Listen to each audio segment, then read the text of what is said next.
how to fix this. Okay, just open your settings application, then go to accessibility from the left side of the menu, then go to display and text size, then just scroll up.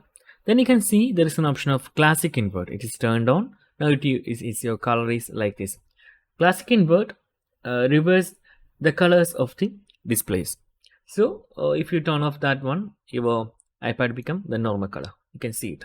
Okay, yes, that is very simple tutorial. And if your child is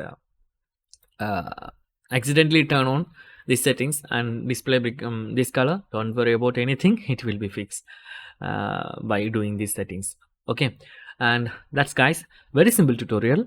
And if you need any kind of Android or iPhone tutorial, just comment below. I will post my replays on video so you can easily watch and understand it.